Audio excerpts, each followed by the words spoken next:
Hello there, my very good friends. On today's wrestling news, Vince McMahon's planning to return. Yeah, not only that, he's returning and plans to sell the company.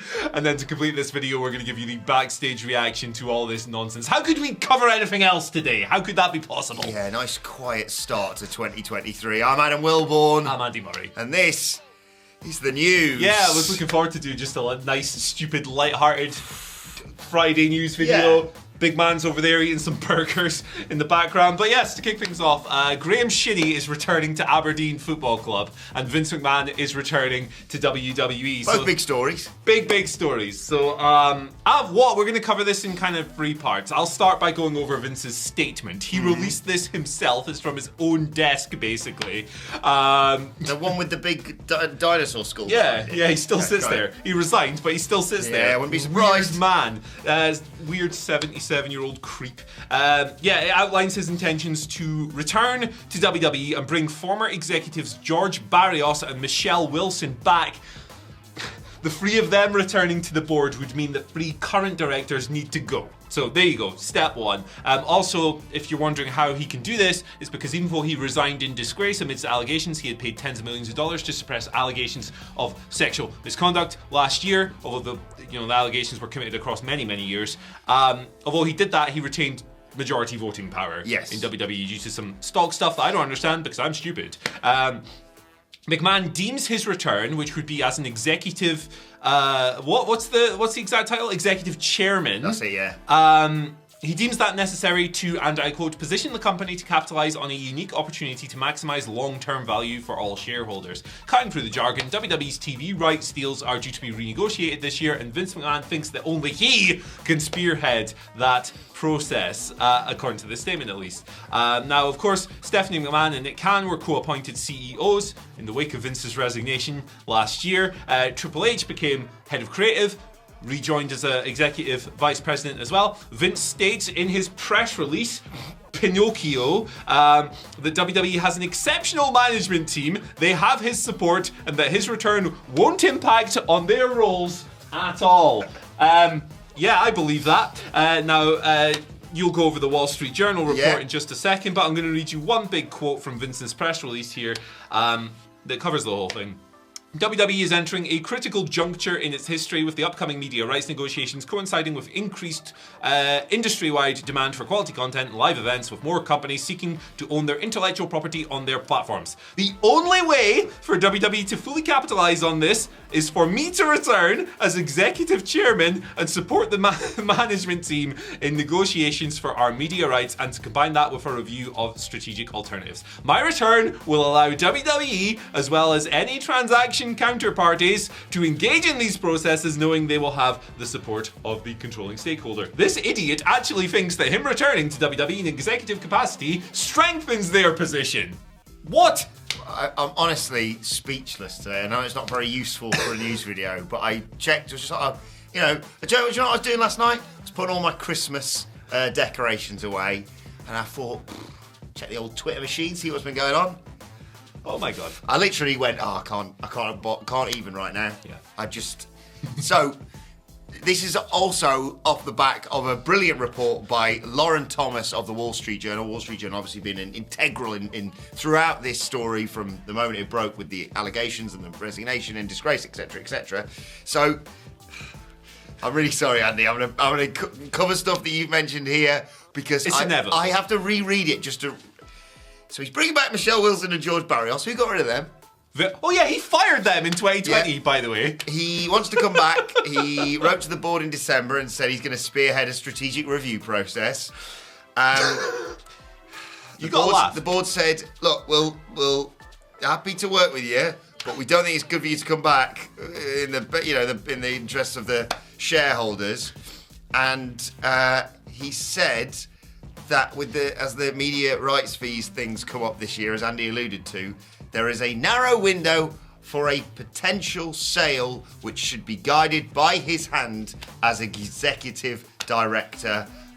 Vince was also asked to commit to repaying WWE's expenses following the internal investigation that Andy's mentioned there into his misconduct. And he said, I'm committed to completing the reimbursement for reasonable expenses, but declined not returning to the promotion. So he said no to not coming back, basically. And yet, he will not support any media rights deals or sales unless he is directly involved as executive chairman. And as this brilliant news story that you've written up here, Andy, reads, that basically means he's holding WWE to ransom. Yeah, he's basically said, unless you bring me back as, and he, the board and all of this stuff, he still has majority voting power, but unless he returns as executive director, he is not going to agree to any new TV deals. That's, layman's terms, that's essentially what he's saying. And guess what? The company needs TV deals to survive, because TV deals, as much as people tell you that ratings don't matter in 2023, which is complete nonsense, are the biggest moneymaker for this company. They are absolutely vital. So with no TV deals, there's pretty much no WWE. That's what Vince is doing. Bring me back and the company dies. He's a big Snorlax blocking the road. You can't get past him. Man. This is completely insane. Obviously, our reaction to this and online has been negative across the board. Just a bit. Apart from the few remaining simps for Vince. Well, this is the beauty. I was saying this to Cedric this morning. The beauty of it is online. The people who are just, blind loyalty or what have you. I like to think that we're objective, we give our subjective takes on the wrestling, but we generally present it the way we believe it should be presented, which is fairly for both AEW and WWE. And I know I'm already getting slagged off in the comments for saying that, but regardless, right? But people can't decide the true stance, Andy. It's Vince McMahon's coming back is the best thing ever, but also Triple H has been sensational since he took over. Now those two things don't... What? Yeah. Anyway, it doesn't matter. 100%. And you'll be able to tell who's co-opted and who's not co-opted today, because the co-opted ones will be ignoring this story and talking about, what's Sasha Banks gonna do? That's a bigger story than Vince return. Right. Anyway, what's WWE's backstage reaction to this been? Negative. Party poppers. Yeah, negative, really negative. Fightful Select coming through with the scoop ski, as always. Shout outs to Sean. People aren't happy about this. Remember in December when we sat here and we spoke about Vince planning to return? That report came out. Fightful learned at the time that people did not think that this was a good idea. Unsurprisingly, the outlet has never come back. Never ever come back. It's like leave and never come back. Yeah, just don't do it, man.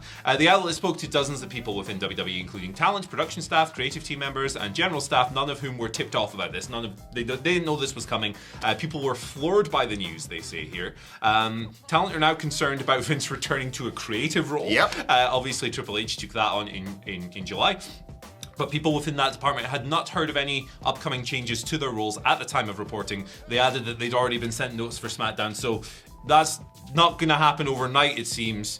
Even if it's not completely off the table, it seems production staff have unanimously agreed that the story is negative. Or they consider it news above their pay grade. Some are choosing not to worry about it until it immediately impacts them, which, to be honest, is the approach I take to most things in life. One WWE talent said that finding out about the story online was scary. They added that they respect Stephanie and Triple H, and they don't believe a word Vince says. No, you shouldn't believe a word that man says. Another predicted that roster-wide uproar would occur should Vince return as creative lead. We've got a quote here from a higher-up in the company. I can't count how many interviews I've read or people I've talked to outside the company that said Vince liked me, but I got fired. He didn't like you. He didn't like any of them. He fired, or they would have been fired during a pandemic. Yeah. So, if he liked them, they wouldn't have fired them during a pandemic. So talent are going to be tetchy about this. So can we summarize this story? We have, this is the thing. So we have scandals in football, American soccer. There is huge scandals, obviously, in American football for them. Yes. But wrestling really does, can you imagine this happening in any other sports, entertainment? Well, maybe FIFA, actually, with that lunatic. Yeah. But, no, it's like wrestling. He's like Jason. You can't kill him. Now, I'm not saying you should kill him, obviously. I'm saying you can't get rid of him. He always comes back once more. Yeah. And it was that was the alarm bell when he resigned in July. It was but he's retained majority voting power. It's the foot in the door thing. No wonder people, like you say, backstage are I'm a bit concerned about this, because the voting thing we talked about at the time, we were he's he's still got his foot in the door. Yeah. Now he's trying to push that door open, and if he comes back and says, I'll be executive chairman, but only for the sale, you're telling me he's not going to go, actually, I'm going to have a quick dabble in creative. Come on. Yeah, I'm going to write a storyline for The Fiend.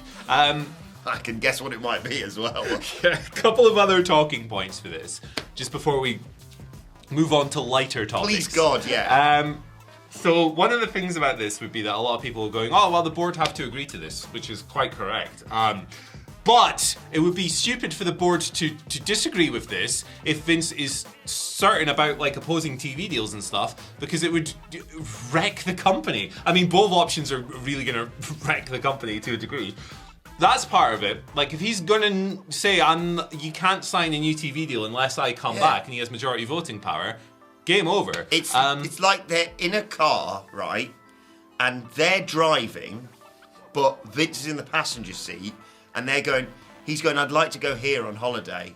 And they go, well, we'll think about it.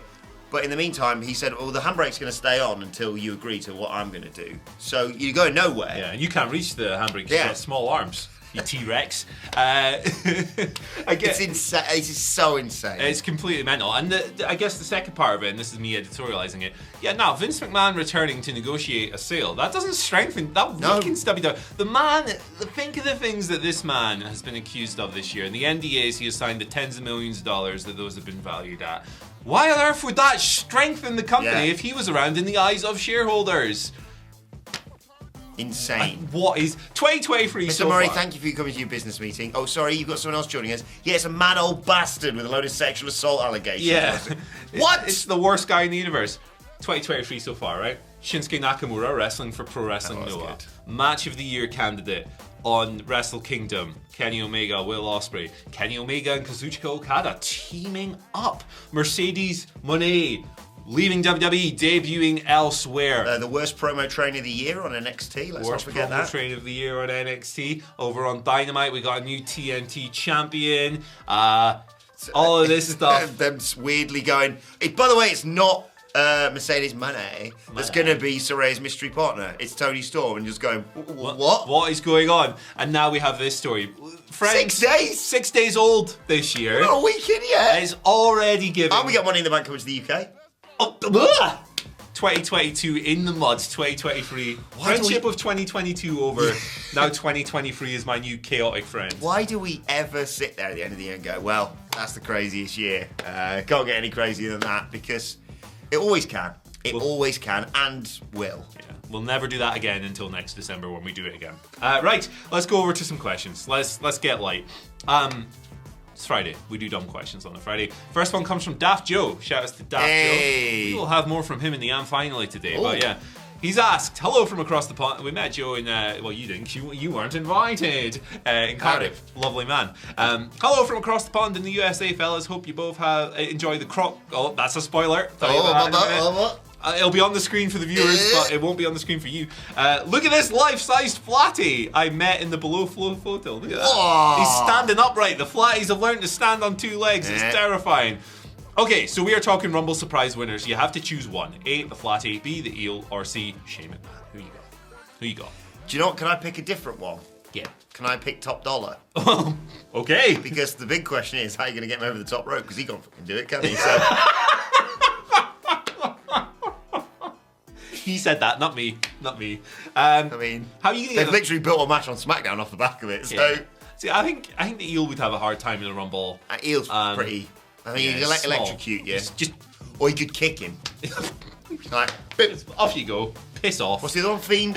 Shane McMahon. I mean, he's very like. Shane McMahon can't get over the top rope either, judging by how Brock Lesnar couldn't eliminate him last year. I went toe to toe with MMA fighters. Who's the other one? The Fiend. The Flatty. Oh, the Flat. I was going to say if you it's the can't Fiend. Get that. If the Fiend with Vince coming back, no chance he's winning the Rumble. You can't get the Flatty. It's always the Flatty. Yeah. You can't get him over the top rope. He could slither under the bottom one. Yeah. That guy can go under a door when it's closed. The idea of someone going to try and eliminate him, just get crocodile rolled. Yeah, I'm dead now. Yeah. There you go. Our second question is along a similar line. It's from Omega Luke. Shout out to Luke. Asks, would you rather have Vince McMahon win this year's Rumble or Goldberg? Goldberg. Right, caveat, if the Goldberg, if only one of them can come back to the company, got a Goldberg, give Goldberg all the titles, or Goldberg, or whoever, because I really thought this year, clean slate, innit? Start of the year, New Year's resolutions, and all that. I don't want him to come back, Andy. I really don't. Whatever your opinion on Triple H is creative, WWE has improved just generally because he's in charge. Yep. Across the board. Goldberg would be funny. Would be funny. Goldberg's always funny, except when he almost kills the Undertaker. That wasn't funny. Right, Mike. Cody Rhodes, I'm going to win it. No, you're not. Yeah, up you go, boy. Imagine that. The thing is, if Vince comes back, Goldberg is 100% coming back. Oh, Cody's fighting Cena, isn't he? He's fighting Goldberg now, brother. Well, yeah. Uncle Howdy's going to lose to bloody Goldberg. It's going to be ace. Michael Morris has been on. Akira Tozawa, here's your old gimmick back. Yeah. What? Michael Morris has been on. As Kenny Omega cosplayed Sephiroth at Wrestle Kingdom. Is that a Final Fantasy thing? Yeah, that was what we were sitting there going, because I'm not a Final Fantasy player. I was sitting there watching it going, what is this entrance? And then someone explained it and I was like, oh, that's really cool. You should have seen Scott Tailford when he came into the office yesterday. He bounced. Literally came into the office. He was so happy. WhatCulture came in. He loves this. He's the happiest I've possibly ever seen him off the back of that. He loves AEW, he loves Kenny Omega, and he loves nerd stuff. Next, the other part of the question is, what game characters can you see wrestlers portraying or people in the WhatCulture office? My choice would be Adam Wilborn as Waluigi, which is absolutely flawless. So let's go with wrestlers as video game characters. Kenny has been Sans from Undertale before. Remember, he was a skeleton. Oh yeah. He was like. I love Undertale. Who you got, man? I want Gareth Morgan to be, because he's jacked. Oh, he could be Zangief or something. Yeah. I was wondering why I thought this is my reference as Donkey Kong for Gareth Morgan. Sorry, Gareth. I'm not meant to have a guy. I just thought of a strong character. Can I be Earthworm Jim? Yeah, sure. Movie. I would be. What's the fat one from Toe Jam and Earl? I'd be Earl, man. In the Bermuda shorts, chilling. I'm gonna download some illegal software over the weekend and play Toe Jam and Earl. Jesus Christ, that's giving me a flashback. Cool spot. Could be, I don't know, pick your poison. And Michael Sidgwick would be Solid Snack from Metal Gear Solid. Because, he's an animal. He's an animal with the snacks. We get biscuits. I thought you were going to say he's an absolute snack, which he is. He puts them away and he puts on no weight. How do you do it, man? You know what? People gave me crap the last time I said Solid Snack from Metal Gear Solid. Brothers, the second Metal Gear Solid game is literally called Snack Eater, you idiots. What are you? Leave me alone. Can Hamflet be the butler from Tomb Raider only because he's got a square head? And you can she's got the square. I've not noticed, but she's. You can also lock Michael Hamflet in the freezer, and you can't get out. Happy. You love it in there. Can't get out. Yeah, Mum's go to Iceland, so is Michael Hamflet. I got two more. I went nuts today. This video is going to be 40 minutes long. Basic Beard asks, happy Friday, legends. So then, who's buying WWE? Wrong answers only. Who you got? Elon Musk. Elon Musk, yeah. Jake Paul. He's got ridiculous amounts of money. Who else? Tony Khan? Dana White running it would be funny. The disdain he has for wrestling. He just has slap fights with his wife now, doesn't he? God, yeah. I just realised I can't mention him, yeah. Mind you, he's a similar degree of ridiculous asshole. Yeah. I guess. What about the BBC? Get that dog. Sir David Attenborough in the Royal Rumble. Get that little dog that went, we're just innocent men. Which would normal men. Actually, calling innocent men in WWE? Not sure about that one. But folks, there's the lie. Guy Fieri. That's my answer. Gordon Ramsay running it would be fun. Oh my god. It's fucking raw. Do a Backstage documentary. Let us know. Louis Theroux. Oh, the wrestling episodes. He's got a wrestling history, I was going to say. When he got bullied by Power Plant. Vomit in a bucket. Yeah. This promo was just the best thing ever. Right, last one. Sofa King Eric asks. Sofa King Eric. Sofa King, you don't need to put a swear in, Phil. I did it yesterday, I had to be very precise. It's 2 in a row for Eric. 2 days in a row, baby. He's been on. Go on. Burning issue today. Key topic. Something that's really in the zeitgeist at the moment. If Finn Balor is the demon and Bray is the fiend, what is Ace Steel and why? He's the big dog, isn't he? He's a big dog. Hannibal Lecter. He is the singular Hound of Justice. Yeah. He's the chief with the teeth. Bitey McBiteson. He's Chomp the chocolate bar. Is they still going to win the Rumble? I mean, you might. What if you try and throw him out and he bites the top rope? Like Tomohiro Ishii. I'm not going anywhere. Thank you for joining us today. Oh, we got an am finally. How could I possibly forget? Yeah, this is from our friend Daft Joe. He told me about this the other day in the office. He sent us a little care package, and I wanted to shout him out because it's rather lovely, right? Obviously, right. He's been in New Orleans in the Bayou. Never been. I'd love to go. Is that where Benoit Blanc's from? Possibly. Do declare. God, I love Knives Out. Knives Out, best films ever. He sent us some alligator-themed Glass stuff. Onion and Janelle Monáe as well. You and I loved her in. Oh, she's absolutely tremendous. Absolutely tremendous. Look at this. We got some. Wow. Alligator. Hey, so how can you use this pencil? Is the alligator not just going to bite your finger? Also, two of them. One for me, one for you. Oh, that's we don't actually have a kind. sharpener to use it. But who owns a sharpener in 2023? What else have we got? I'll just feed it to Ace Steel and he'll bite it. He'll take your finger. Sharpen it on Ace Steel. Alligator gummies. Oh, Gator gummies. Gator gummies. Tremendous. They are from the Nolans Candy Company. I dread to think what sort of chemicals are in them. There's a lovely letter here. Oh, I'll read that. That I've read to some of the office, but I'll read to them later. That's awesome. But my favourite of all, are you ready for this? Are you ready for this? Andy Alligator, the book. Listen. So this is a story. It's deeper than most Vince McMahon stories, actually. It's like 4 pages, but still. It's a story. He goes snap. When he says snap in the book, you go like this. Me and Andy are going to adopt a child just so we can read this. Oh, man. I don't need a child. This will entertain me for like 5 hours. War and Peace is bollocks. Can I have a go? Yeah, of course. Snap me, daddy ass. Go on, Andy. Let's have a little. Then. I didn't realise it said snap. Snap that. Oh, that's awesome. Also, my name is Andy, so that works. Oh, yeah. That works quite well. Shouts to Joe. Joe, thank you. This is amazing. The best. Send us more stuff, actually. Or just money. Yeah. Just send us money direct to the office. You know what you should do? I'm joking. Obviously. You know what you guys should do? Honestly. It's like, I don't like sitting here and going, hey, send us things, because obviously we're joking when we do that stuff, because you're going to your own expense. It's like really lovely and flattering when you do, right? And stuff like this is awesome. Very quickly, shout out to Dylan Baker, who sent us a very, very kind gift that I'll explain to the whole office in a minute. Shouts to Jeff, who sent us the Miracle Whip and the lovely chap who sent me the golden microphone. Ridiculous. Awesome stuff. But yeah, like, we don't like sitting here and going, send us stuff, blah, blah, blah. But that being said, if you send us $1 billion, we will buy WWE. So. Oh, we'd be so good at running WWE, mate. Imagine. Monday Night Croc. There you go. Cedric in charge of Raw. I'll just change flat FUCK Friday Night SmackDown. Yeah, I hope you like Tice O'Neil holding all the belts. Because I'm running the company. Hope you like Uncle Howdy versus the Fiend at WrestleMania, baby. Oh, yeah. Well, that's awesome.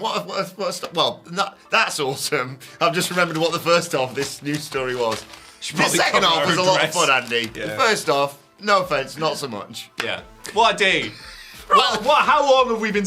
Oh my... Right, let's end it. Thanks for watching. Follow us on Twitter at WhatCulture WWE. You can follow Andy Murray at... You can follow me at Andy H. Murray. The H stands for hey, have a break this weekend. You probably need one. Yeah, already. We do. At Adam Wilborn for me on Twitter. At WhatCulture WWE for all of us. And yeah, have it out in the comment section below if you need any more encouragement. And acknowledge us. Indeed. WhatCulture Wrestling, wherever you get your podcast from. My thanks, Andy. Thank you for joining us. And we will see you soon. Not too soon. Cheers, Joe.